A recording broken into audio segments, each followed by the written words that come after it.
Hi everyone, my name is Karika, and in this video, I'll be sharing 3 evidence-based predictions related to my Capstone project, which explores event planning in the digital age and how technology is reshaping the way that events are designed and experienced.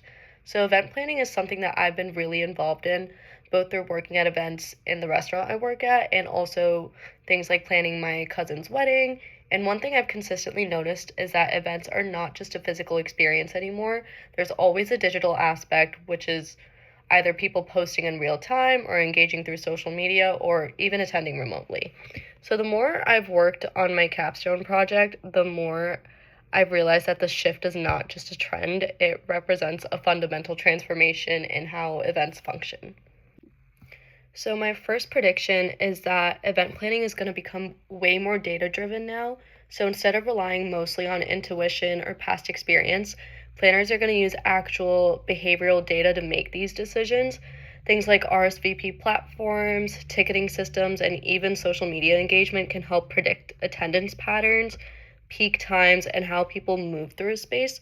So, it's not just about what looks good or feels right anymore, it's also about what the data is telling you now.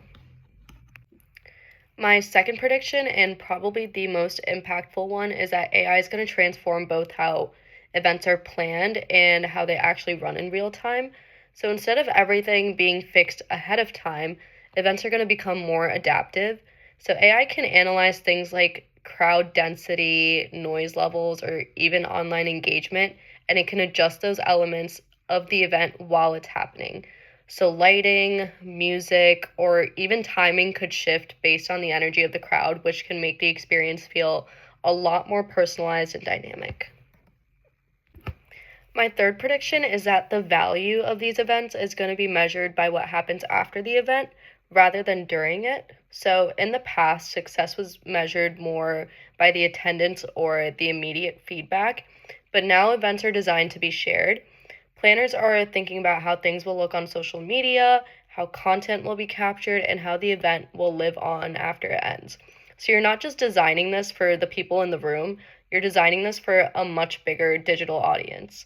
And the Pew Research Center backs this by showing that younger audiences are increasingly engaging with content on TikTok and Instagram and Snapchat, and these experiences on any other digital platforms as well, which is reshaping how they interact with these events in real life as well. So, overall, what I'm seeing through my capstone project is that event planning is moving towards a very data driven type of decision making, and then AI powered adaptability and the experiences that extend beyond the actual event itself. And honestly, a lot of this is already starting to happen.